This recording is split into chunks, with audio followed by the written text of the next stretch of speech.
सभी जीव दुख रहित शाश्वत सुख की इच्छा रखते हैं तथा हर किसी में देखा गया है कि उसे स्वयं के प्रति सर्वाधिक प्रेम होता है। सुख ही प्रेम का कारण है, वह सुख जो स्वयं का स्वभाव है और जिसकी अनुभूति मन रहित गहन निद्रा की अवस्था में होती है। की प्राप्ति के लिए व्यक्ति को अपने स्वयं को जानना चाहिए। उसके लिए मैं कौन हूँ का ज्ञान विचार ही प्रमुख साधन है।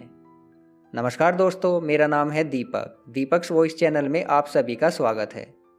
दोस्तों, आज मैं आपको रमन महर्षि की विश्व प्रसिद्ध पुस्तक नान यार, जो हिंदी में मैं कौन हूँ के नाम से अनुवादित है, इसमें रमन महर्षि से पूछे गए 28 प्रश्नों और महर्षि द्वारा उन प्रश्नों के क्या उत्तर दिए गए हैं वो बताने वाला हूँ। लेकिन दोस्तों, वीडियो शुरू करने से पहले आपसे प्रार्थना है कि हमारे चैनल को सब्सक्राइब जरूर कर ले, क्योंकि आप सभी तक आध्यात्म से जुड़ी जानकारियाँ पहुँचाने में हम बहुत मेहनत करते हैं और आपका सपोर्ट हमें और ज़्यादा मेहनत करने के लिए मोटिवेशन देता है। पहला प्रश्न, मैं कौन हूँ? सप्त धातुओं से बना स्थूल शरीर मैं नहीं हूँ। शब्द, स्पर्श, रूप, रस, गंध, इन पांचों विषयों को पृथक ग्रहण करने वाले कर्ण, त्वचा, नेत्र, जीवा और नासिका, ये पांचों ज्ञानेंद्रियां भी मैं नहीं हूँ। वाणी, गमन, ग्रहण, मल विसर्जन, आनंद, ये पंचविध क्रियाएं करने वाली वाक, पाद, पाणी, वायु और उपस्थ, ये पांचों कर्मेंद्रियां भी मैं नहीं हूँ। श्वासादि पंचकर्म करने वाले प्राणादि वायु पंचक भी मैं नहीं हूँ। संकल्प करने वाला मन भी मैं नहीं हूँ। सर्व विषयों एवं सर्व कर्मों से रहित तथा केवल विषय वासनाओं से युक्त अज्ञान भी मैं नहीं हूँ। दूसरा प्रश्न, यदि मैं इनमें से कोई नहीं हूँ तो मैं कौन हूँ? उपरोक्त सभी को नेति नेति से निरस्त करने के बाद जो केवल चैतन्य बचता है वह मैं हूँ। तीसरा प्रश्न, उस चैतन्य का स्वरूप क्या है? चैतन्य का स्वरूप सच्चिदानंद है। चौथा प्रश्न, स्वरूप का दर्शन कब होगा? जब दृश्य जगत का लोप होता है तो स्वरूप का बोध होता है, जो दृष्टा है। पांचवा प्रश्न, क्या दृश्य जगत के बोध के साथ स्वरूप दर्शन नहीं हो सकता? नहीं। छठा प्रश्न, क्यों? दृष्टा और दृश्य रज्जु और सर्प जैसे हैं। जैसे कि रस्सी का ज्ञान जो अधिष्ठान है तब तक उदित नहीं होगा जब तक कि काल्पनिक सर्प का मिथ्या ज्ञान नहीं चला जाता, उसी प्रकार स्वरूप दर्शन जो अधिष्ठान है की प्राप्ति तब तक नहीं हो सकती जब तक कि कल्पित जगत दृष्टि का विनाश नहीं हो जाता। सातवां प्रश्न, दृश्य जगत बोध का नाश कब होगा? मन जो सभी ज्ञान अनुभवों एवं समस्त कर्मों का कारण है के लीन होने पर जगत का लोप हो जाएगा। आठवां प्रश्न, मन का स्वरूप क्या है? जिसे मन कहते हैं वह आत्मा में निवास करने वाली आश्चर्यजनक शक्ति है।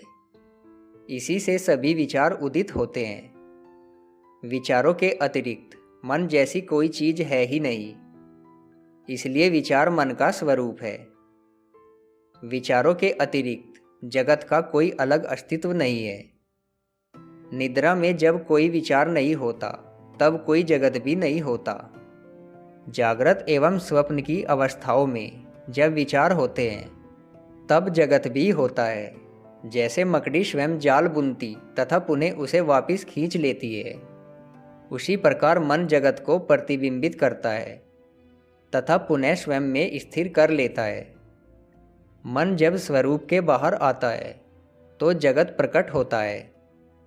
इसलिए जब जगत प्रकट होता है तब स्वरूप प्रकाशित नहीं होता, और जब स्वरूप प्रकट होता है तब जगत प्रकट नहीं होता। जब कोई मन के स्वरूप की खोज करता है तो मन विलुप्त हो जाता है और आत्मा ही रह जाता है। निरंतर मन का अस्तित्व सदैव किसी स्थूल पर अवलंबित है, वह अकेला नहीं रह सकता। यह मन है जिसे सूक्ष्म शरीर या जीव कहते हैं। 9वां प्रश्न, मन के स्वरूप को समझने के लिए अन्वेषण का पथ क्या है? शरीर में जो मैं के रूप में उदित होता है वह मन है। जब कोई खोज करता है कि सर्वप्रथम मैं का विचार शरीर में कहाँ से उदित होता है, तो उसे पता चलता है कि यह हृदय से उदित होता है। वह मन के उदित होने का स्रोत है। यदि कोई लगातार मैं सोचता है तो भी वह उस स्थान पर पहुंच जाएगा। मन में उदित होने वाले समस्त विचारों में मैं का विचार प्रथम है। प्रथम व्यक्ति सर्वनाम के उदित होने के बाद ही द्वितीय एवं तृतीय सर्वनाम प्रकट होते हैं। प्रथम वैयक्तिक सर्वनाम के बिना द्वितीय या तृतीय नहीं हो सकते। 10वां प्रश्न, मन स्थिर कैसे होगा? मैं कौन हूँ के अन्वेषण द्वारा ही मन शांत होगा। मैं कौन हूँ का विचार सभी अन्य विचारों को नष्ट कर देगा तथा जिस प्रकार शव जलाने के लिए प्रयुक्त डंडा अंत में स्वयं भी जल जाता है, उसी प्रकार यह स्वयं भी नष्ट हो जाता है। अतः वहाँ स्वरूप दर्शन होता है। 11वां प्रश्न, मैं कौन हूँ के विचार को सदैव पकड़े रहने का तरीका क्या है? जब दूसरे विचार उदित होते हैं तो व्यक्ति को उन पर ध्यान नहीं देना चाहिए, बल्कि अन्वेषण करना चाहिए कि वे विचार किसके लिए उदित होते हैं। चाहे जितने भी विचार उदित होते हैं तो क्या फर्क पड़ता है। जैसे ही कोई विचार उदित होता है, व्यक्ति को तत्परता से खोज करनी चाहिए कि किसके लिए यह विचार उदित हुआ। उत्तर आएगा मेरे लिए। इस पर जब व्यक्ति खोज करता है कि मैं कौन हूँ, तो मन अपने स्रोत में वापस चला जाता है और उदित हुआ विचार शांत हो जाता है। इसके बारंबार अभ्यास से मन अपने स्रोत में रहने की दक्षता विकसित कर लेता है। मन जो सूक्ष्म है, जब बुद्धि एवं ज्ञानेंद्रियों के द्वारा बाहर जाता है तो स्थूल नाम रूप प्रकट होते हैं, और जब यह हृदय में निवास करता है तो नाम रूप विलुप्त हो जाते हैं। मन को बाहर जाने से रोककर उसे हृदय में स्थिर करने को अहममुख या अंतर्मुखी होना कहते हैं। मन को हृदय से बाहर जाने देने को बहिर्मुखी होना कहते हैं।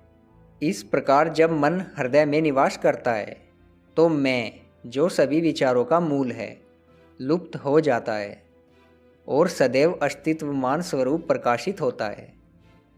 व्यक्ति चाहे जो भी करे उसे बिना मैं के अहंकार के करना चाहिए। जब कोई इस प्रकार से कर्म करता है तो उसके समक्ष सब कुछ शिव स्वरूप के रूप में प्रकट होगा। 12वां प्रश्न, क्या मनोनिग्रह के दूसरे उपाय नहीं है? आत्मविचार के अतिरिक्त कोई उपयुक्त उपाय नहीं है। यदि दूसरे उपायों से मन नियंत्रण का प्रयास किया जाता है तो लगता है कि मन नियंत्रित है, किंतु वह पुनः प्रकट हो जाता है। प्राणायाम के द्वारा भी मन स्थिर हो जाएगा, किंतु वह तभी तक नियंत्रित रहेगा जब तक कि प्राण नियंत्रित है, और जब श्वसन आरंभ होता है तो मन पुनः गतिशील हो जाता है तथा संचित वासनाओं के अनुरूप भटकेगा। मन और प्राण दोनों ही का स्रोत एक ही है।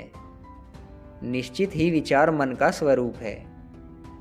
मैं का विचार मन का प्रथम विचार है और यही अहंकार है। जहाँ से अहंकार उत्पन्न होता है वहीं से श्वास भी आरंभ होता है। इसलिए जब मन स्थिर होता है तो श्वास नियंत्रित हो जाता है, और जब श्वास नियंत्रित होता है तो मन स्थिर हो जाता है। किंतु सुषुप्ति में यद्यपि मन स्थिर रहता है किंतु श्वास नहीं रुकता है। यह ईश्वरीय इच्छा के कारण है, ताकि शरीर सुरक्षित रहे और लोग यह नहीं समझे कि यह मर गया है। जागृत एवं समाधि की अवस्थाओं में जब मन स्थिर हो जाता है तो श्वास नियंत्रित रहता है। प्राण मन का स्थूल रूप है। मृत्यु के क्षण तक मन प्राण को शरीर में रखता है। जब शरीर मर जाता है तो मन प्राण को साथ ले जाता है। इसलिए प्राणायाम का अभ्यास मनोनिग्रह में सहायक तो है, किंतु वह मन का नाश नहीं करता। प्राणायाम की तरह मूर्ति ध्यान, मंत्र जाप, आहार नियमन आदि को मन को स्थिर करने में सहायक है। मूर्ति ध्यान एवं मंत्र जप से मन एकाग्र हो जाता है। मन का स्वभाव है सदा चंचल रहना। जैसे सदा हिलते रहने वाले हाथी की सूंड में यदि एक जंजीर दे दी जाए तो वह हाथी जैसे किसी दूसरी चीज को पकड़ने का प्रयत्न किए बिना उस जंजीर को ही पकड़ चलता रहता है। उसी प्रकार मन को भी किसी नाम या रूप के अनुसक्त रहने के अभ्यास से जोड़ा जाए तो वह उसी को ग्रहण किए रहेगा। मन जब असंख्य विचारों के रूप में फैलता है तो प्रत्येक विचार अत्यंत बलहीन होता है, किंतु विचारों के लीन होते होते ही मन एकाग्र एवं बलवान हो जाता है। ऐसे मन के लिए आत्म अन्वेषण सरल हो जाता है। सकल नियमों में श्रेष्ठ मित एवं सात्विक आहार है। इन नियमों के पालन से मन में सद्गुण की वृद्धि होती है, जो आत्म अन्वेषण में सहायक होगा। 13वां प्रश्न, समुद्र की लहरों की भांति संचित विषय वासनाओं के असीमित विचार प्रकट होते हैं, वे सब कब नष्ट होंगे? स्वरूप ध्यान तीव्र होते ही वे विचार क्रमशः नष्ट हो जाएंगे। 14वां प्रश्न, क्या आदिकाल से चली आ रही विषय वासनाओं का नष्ट होना तथा स्वरूप मात्र बनकर रहना संभव है? यह संभव है या नहीं, संदेह को स्थान दिए बिना निरंतर स्वरूप ध्यान में सुदृढ़ रहना चाहिए, क्योंकि चाहे कितना बड़ा पापी क्यों न हो, मैं तो पापी हूँ, मेरा उद्धार कैसे हो सकता है, ये प्रलाप न करते हुए मैं पापी हूँ के विचार को पूरी तरह त्याग कर यदि वह सतत स्वरूप ध्यान में संलग्न रहेगा तो निश्चित ही सफल होगा। शुभ मन और अशुभ मन ऐसे दो मन नहीं है, मन एक ही है। वासनाएं ही शुभ एवं अशुभ दो तरह की होती है। मन जब शुभ वासनाओं के वशीभूत होता है तब उसे शुभ मन कहते हैं, और जब अशुभ वासनाओं के वशीभूत रहता है तब वह अशुभ मन कहलाता है। परपंच विषयों में मन नहीं लगना चाहिए तथा उसे दूसरे के कार्यों में हस्तक्षेप नहीं करना चाहिए। दूसरे लोग कितने भी बुरे क्यों न हो, उनसे द्वेष नहीं करना चाहिए। राग द्वेष दोनों त्याज्य है। दूसरों को जो कुछ दिया जाता है अपने आप को दिया जाता है। इस सत्य को जान लेने के बाद भला कौन दूसरों को नहीं देना चाहेगा। अहंता के उदित होने से सब कुछ उदित होगा, अहंता के विलीन होने से सब कुछ विलीन हो जाएगा। हम जितना अधिक विनम्र हो आचरण करेंगे उतना ही अधिक हमारा हित होगा। मन को निग्रहित करके कोई कहीं भी रह सकता है।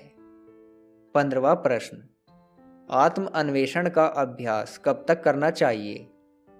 जब तक मन में विषय वासनाएं रहती है तब तक मैं कौन हूँ का अन्वेषण आवश्यक है। जो जो विचार उठते हैं त्यों त्यों आत्म अन्वेषण द्वारा उन सब का नाश करना चाहिए। आत्म स्वरूप की प्राप्ति तक यदि कोई निरंतर स्वरूप स्मरण में रहेगा तो यह एक साधना ही पर्याप्त है। जब तक दुर्ग के भीतर शत्रु है तब तक वे उससे बाहर आते रहेंगे। जो जो वे बाहर आते हैं तथा उन्हें मारते रहें तो दुर्ग हस्तगत हो जाएगा। 16वां प्रश्न, स्वरूप का स्वभाव क्या है? यथार्थ में जो अस्तित्वमान है वह केवल आत्म स्वरूप है। जगत, जीव और ईश्वर इसमें मोती में चांदी के अभ्यास की भांति कल्पित प्रतीति है। ये तीनों एक ही समय प्रकट होकर एक ही समय लुप्त होते हैं। जिस स्थान पर मैं का किंचित मात्र विचार नहीं होता वहाँ स्वरूप है, वही मौन है।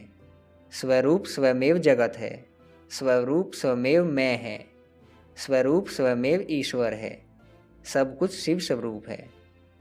17वां प्रश्न, क्या सब कुछ ईश्वर के कार्य नहीं है? बिना इच्छा संकल्प या प्रयास के आदित्य उदित होता है और उसकी उपस्थिति मात्र से सूर्यकांत मणि पत्थर अग्नि उगलता है, कमल खिलता है, पानी वाष्पित होता है। लोग विभिन्न कार्यों में प्रवृत्त होते तथा उन्हें करने के बाद निष्क्रिय होते हैं। जिस प्रकार चुंबक के समक्ष सुई हिलती है, उसी प्रकार संकल्प विहीन ईश्वर की सन्निधि विशेष मात्र से होने वाले त्रिकर्मों अथवा पंचकृत्यों से नियंत्रित सकल जीव अपने अपने कर्मानुसार कार्य कर विश्राम करते हैं। इसके विपरीत वह संकल्प रहित है, वह किसी कर्म से बंधा नहीं है। यह ठीक उसी प्रकार है जैसे लोक क्रियाएं सूर्य को प्रभावित नहीं करती या अन्य चार भूत के गुण अवगुण व्यापक आकाश पर प्रभाव नहीं डाल पाते। 18वां प्रश्न, भक्तों में श्रेष्ठ कौन है? स्वरूप के रूप में उपस्थित ईश्वर को जो स्वयं को समर्पित करता है, वह सबसे उत्तम भक्त है। ईश्वर को समर्पित का अर्थ है कि आत्मा के अतिरिक्त विचारों को उदित होने के लिए बिना स्थान दिए जो निरंतर आत्मा में रहता है। ईश्वर के ऊपर जो भी भार फेंके जाते हैं, वह उनको वहन करता है। जब परमेश्वर शक्ति सकल चीज़ों को संचालित करती है, तो अपने आप को उसको बिना समर्पित किए क्यों हम निरंतर विचार द्वारा चिंता करते हैं कि क्या करना और किस प्रकार करना चाहिए। हम जानते हैं कि रेलगाड़ी सभी बोझ ले जाती है, इसलिए उसके भीतर प्रवेश के उपरांत हमें छोटा भार रेलगाड़ी में रखकर आराम अनुभव करने की जगह तकलीफ सहते हुए अपना सामान सिर पर क्यों लादे रहना चाहिए। 19वां प्रश्न, वैराग्य क्या है? जैसे ही विचार उदित होते हैं, उन्हें उनके जन्म स्थान पर उनका बिना कोई चिन्ह छोड़े तुरंत नष्ट कर देना वैराग्य है। जैसे एक गोताखोर अपने कटी पर एक पत्थर बांधे समुद्र के तल पर तैरता है तथा वहां से मोती प्राप्त करता है, उसी प्रकार हम में से प्रत्येक को वैराग्य द्वारा अपने स्वयं के भीतर गोता लगाना चाहिए तथा आत्मा रूपी मोती प्राप्त करना चाहिए। 20वां प्रश्न, क्या ईश्वर या गुरु किसी जीव को मुक्ति नहीं दे सकते? ईश्वर या गुरु केवल मुक्ति का मार्ग दिखाएंगे, वे स्वयं जीव को मुक्ति की अवस्था में नहीं ले जा सकते। वास्तव में ईश्वर एवं गुरु भिन्न नहीं है। जिस प्रकार चीते के जबड़े में आया शिकार बाहर नहीं निकल पाता, उसी प्रकार जो गुरु की अनुकंपा दृष्टि की परिधि में आ गए हैं, वे नष्ट नहीं होंगे बल्कि गुरु द्वारा रक्षित होंगे। यद्यपि हर किसी को ईश्वर या गुरु द्वारा दर्शाए गए मार्ग पर स्वयं प्रयत्न करना एवं मुक्ति प्राप्त करनी चाहिए। स्वयं को स्वयं के ज्ञान चक्षु द्वारा जानना है। कोई किसी दूसरे के चक्षु द्वारा कैसे जान सकता है? क्या वह जो राम है, उसको यह जानने के लिए कि वह राम है, एक दर्पण की आवश्यकता होती है? 21वां प्रश्न, मुक्ति की इच्छा रखने वाले को क्या तत्वों का अन्वेषण करना चाहिए? जिस प्रकार कोई कूड़े को फेंकना चाहता है तो उसे उसका विश्लेषण करने या यह देखने के लिए कि वह क्या है की आवश्यकता नहीं होती है, उसी प्रकार जो अपने स्वयं को जानना चाहता है तो उसे स्वरूप को ढकने वाले तत्वों को निरस्त करने के स्थान पर उनकी संख्या गिनने या उनकी विशेषताएं जानने की आवश्यकता नहीं है। संसार को स्वप्न जैसा मानना चाहिए। 22वां प्रश्न, क्या जागृत एवं स्वप्न में कोई भेद नहीं है? जागृत की अवस्था दीर्घ तथा स्वप्न की क्षणिक होती है। इसके अतिरिक्त उनमें कोई भेद नहीं है। जागृत में जागृत की घटनाएं जितनी सच लगती है, उसी प्रकार स्वप्न के समय स्वप्न की घटनाएं उतनी ही वास्तविक लगती है। स्वप्न में मन एक दूसरा शरीर धारण करता है। जागृत एवं स्वप्न दोनों ही अवस्थाओं के नाम रूप के विचार क्रम से आते रहते हैं। 23वां प्रश्न, क्या मुमुक्षु के लिए पुस्तकें पढ़ना उपयोगी है? सभी शास्त्र कहते हैं कि मुक्ति पाने के लिए मन को निग्रहित करना चाहिए। उनके उपदेशों का सार है कि मन को शांत करना चाहिए। एक बार इसे समझ लेने पर पुस्तकों के अत्यधिक अध्ययन की कोई आवश्यकता नहीं है। मन को स्थिर करने के लिए अपने स्वयं के भीतर केवल अन्वेषण करना चाहिए कि वह स्वयं क्या है। यह अन्वेषण पुस्तकों में कैसे किया जा सकता है? अपने स्वयं की ज्ञान दृष्टि से अपनी आत्मा को जानना चाहिए। स्वरूप पंचकोशों के भीतर है, किंतु पुस्तकें उनके बाहर है। जब अपने स्वयं को अन्वेषण पंचकोशों के निरस्तीकरण से करना है, तो क्या इसको पुस्तकों में करना व्यर्थ नहीं है? एक समय आएगा जब उसे समस्त सीखी हुई चीज़ों को भूलना होगा। 24वां प्रश्न, सुख क्या है? सुख आत्मा का सहज स्वभाव है। सुख एवं स्वरूप अलग नहीं है। संसार की किसी वस्तु में कोई सुख नहीं है। हम अपने अविवेक के कारण कल्पना करते हैं कि प्रपंच वस्तुओं से सुख प्राप्त करते हैं। मन जब बहिर्मुखी होता है तो दुख अनुभव करता है। वास्तव में जब इसकी इच्छाएं पूर्ण होती है तो यह अपने स्रोत स्थान पर वापस लौटता है तथा केवल आत्मसुख अनुभव करता है, जो कि आत्मा है।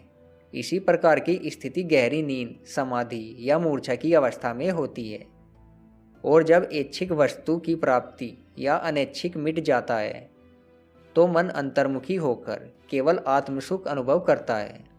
किंतु इस प्रकार मन बिना आराम के निरंतर विचलित रहता, क्रमशः आत्मा के बाहर जाता, पुनः इसमें वापस लौटता है। पेड़ के नीचे छाया सुख कर लगती है, जबकि खुले स्थान की गर्मी सहन नहीं होती। एक जो सूर्य की तपिश में छाया छोड़कर भटकता है तथा वापस छाया में लौटता है, अविवेकी है। एक विवेकी व्यक्ति स्थायी रूप से छाया में रहता है। उसी प्रकार ज्ञानी का मन ब्रह्म को नहीं छोड़ता, जबकि इसके उल्टा एक अज्ञानी का मन संसार में घूमता तथा दुख की अनुभूति करता है और अल्प समय के लिए आनंद की अनुभूति के लिए ब्रह्मा में वापस लौटता है। वास्तव में जिसे जगत कहा गया है वह केवल विचार है। जब जगत विलुप्त होता, जब कोई विचार नहीं रहता, तो मन आनंद की अनुभूति करता है, और जब जगत प्रकट होता है तो उसे दुख की अनुभूति होती है। 25वां प्रश्न, ज्ञान दृष्टि क्या है? मौन रहना ज्ञान दृष्टि है। मौन रहने का अर्थ मन को आत्मस्वरूप में लीन करना है। यह अवस्था ही ज्ञान दृष्टि कहलाती है। दूसरों के विचार पढ़ना या जानना, भूत, भविष्य एवं वर्तमान का त्रिकाल ज्ञान, दूर देशों के पदार्थों को जानना या ग्रहण करना, इन सब को कभी ज्ञान दृष्टि नहीं कहा जा सकता। 26वां प्रश्न, वैराग्य तथा ज्ञान के बीच क्या संबंध है? वैराग्य स्वयं ज्ञान है। वैराग्य एवं ज्ञान अलग नहीं है, वस्तुतः दोनों एक है। वैराग्य आत्मा से मन को किसी वस्तु की ओर जाने से रोकता है। ज्ञान का अर्थ आत्मा के अतिरिक्त किसी वस्तु का प्रकट न होना है। दूसरे शब्दों में किसी अन्य चीज में परिवर्त न होना वैराग्य है। स्वरूप का कभी परित्याग न करना ज्ञान है। 27वां प्रश्न, अन्वेषण एवं ध्यान में क्या भेद है? स्वयं की आत्मा में मन को स्थित करना अन्वेषण है। हम स्वयं ब्रह्मा है, सच्चिदानंद है का निरंतर भाव ध्यान है। 28वां प्रश्न, मुक्ति क्या है? बंधन में पड़े अहम का अन्वेषण करना तथा बंधन से मुक्त अपने स्वयं के यथार्थ स्वरूप को जानना मुक्ति है। दोस्तों, रमन महर्षि की पुस्तक मैं कौन हूँ के प्रश्न और उत्तर का ये वीडियो आपको कैसा लगा, हमें कमेंट बॉक्स में कमेंट करके ज़रूर बताइएगा। अगर आपको वीडियो पसंद आए तो वीडियो को लाइक ज़रूर करें, साथ ही साथ हमारा चैनल सब्सक्राइब जरूर कर लें। धन्यवाद।